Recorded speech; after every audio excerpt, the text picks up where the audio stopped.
guys. How are you? Welcome back to Brunch. I'm Scotty Withers. We're live in West Hollywood. Lori Petty rocks. Oh my gosh, I love her for a lot of reasons, but I have someone else really cool that I love also. I've got a huge crush on. He doesn't know it. Don't tell him. Antonio, how are you? Pretty good. How about yourself? I got you some water. It's good to see you. Have a seat. Nice Antonio Rufino. I was on your website last night, and I was like going through, and it was very exciting because you have some really nice pictures on there. Thank you. Has anyone told you that you're like really attractive? No, never. Never? No. No. Well, they should have. But, well, to give you, in case you have never, you've got to recognize him because he does a lot. Not only acting, but producing, and I'm sure some modeling in there as well. Most people would recognize you from Port Arthur. Actually, Port Charles. Port Charles. I don't watch soaps. My grandma watches the stories. She calls them the stories. Yeah. Port Charles. Yes, sir. What's your role on that? Well, actually, I did a couple. I had a recurring role. I played a variety of different characters. One of them was a car racer, and I was a foreign college student. I can see that. That works. Yeah. With the leather coat and everything, it works. And yeah, I just went on and did some other stuff now. You know, I've done a couple of you did Caroline in the City, too. Correct, yes. I love that show. Vito the bartender. Did they stereotype you in that? Well, I guess so, if you want to say. I was going to say. Okay, and you've also been in one of my favorite shows. Which is? CSI Miami. Yeah, that was a twisted character. What did you play in CSI? I don't remember that. I haven't seen every episode, obviously. It was a how would you say it? Was it transsexual? Did you play a transsexual role? Right, yeah, it was You were transsexual? Twisted. It was edgy. Really? This is used the word edgy. Wait a minute, were you, I think I did see that episode. Were you one of the killers? No, I get killed. You get killed. Yeah. Okay, how was that? Well, you've played several gay or gender-issued characters. Yes, are you ever afraid of being stereotyped as the guy that plays the gay role?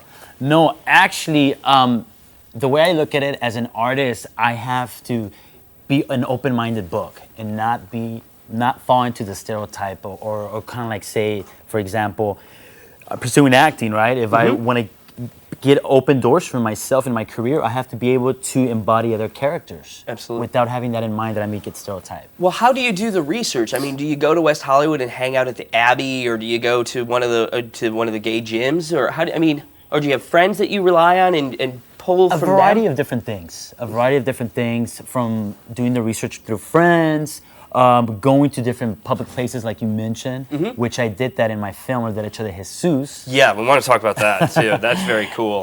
But you're from Houston. Yes, sir. Born and raised in Houston, Texas. And your family's still there?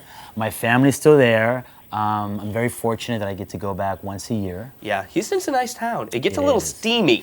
Very humidity. Hot. Is everybody okay? Your family okay from the Katrina and the Rita and the hurricane issues? Thank God, yes, absolutely. Good, because it was scary there for a few days with Houston after what happened in New Orleans. Very devastating. Oh, good. Well, let's talk about the movie. Well, you've got a couple movies. Yes. But let's talk about, and you're going to have to help me with the title, El Derecho de Jesus. You got it. Now, pronunciation was good. Thank you. My high school Spanish comes in handy.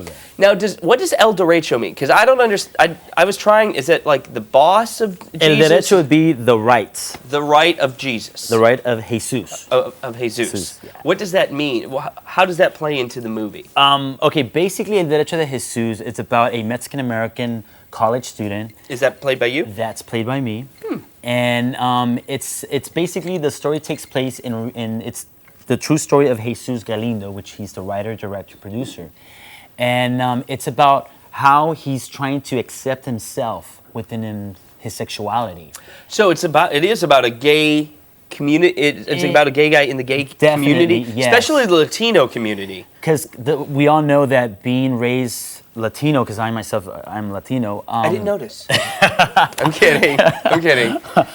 We all know that being Latin, raised in America, our traditions are very close-minded, and we have to have high morals, which I'm not saying I don't have high morals myself, but we do have to, be very family-oriented, and when you talk about sexuality, that's something that and for gay Latino men, there's also the machismo factor there.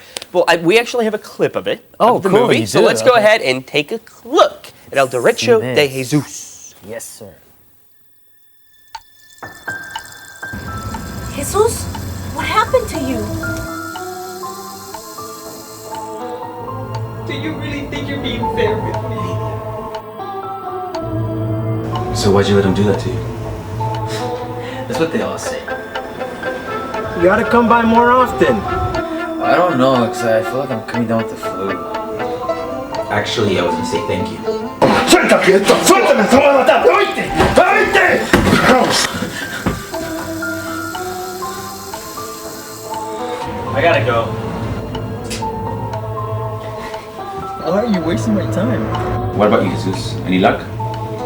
It's not till they change things, right? You should have learned that a long time ago. I think you need to be honest with yourself. I made everybody to tell me. Why did you come?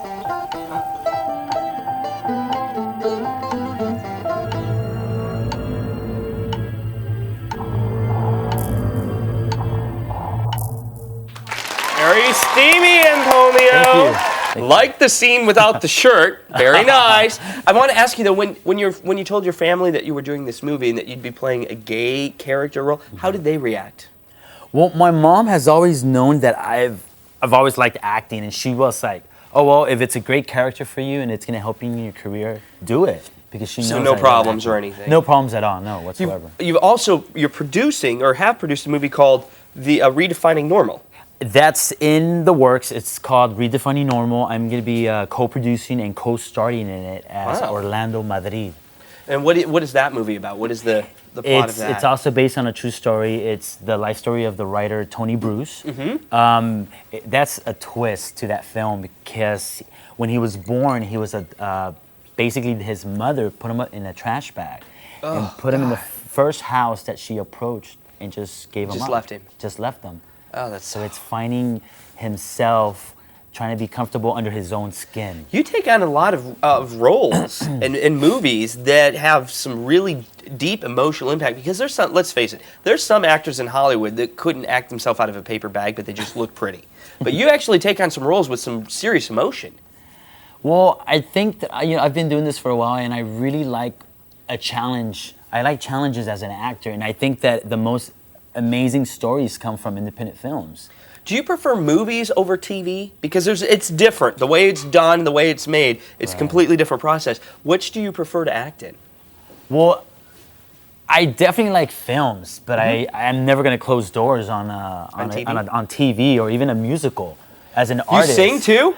I can hold it. No too, way! but I I'm didn't not know gonna you sing right now. Oh, yes, you are. Listen, the audience wants you to sing.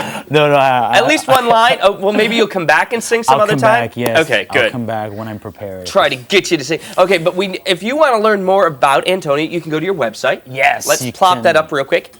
Oh, AntonioRufino.com. Rufino.com. Yeah, there we go. And don't forget Rufino's with one F. With one F. And not only on your website do you have pictures of yourself in your bio and some articles, but there's some clips of your work Yes, that they can sir. see because you've done a lot of things. What else are some of the clips they can see there? They'll be able to see some of my stuff from Carolina the City, Port Charles, some of the Spanish projects that I've done too.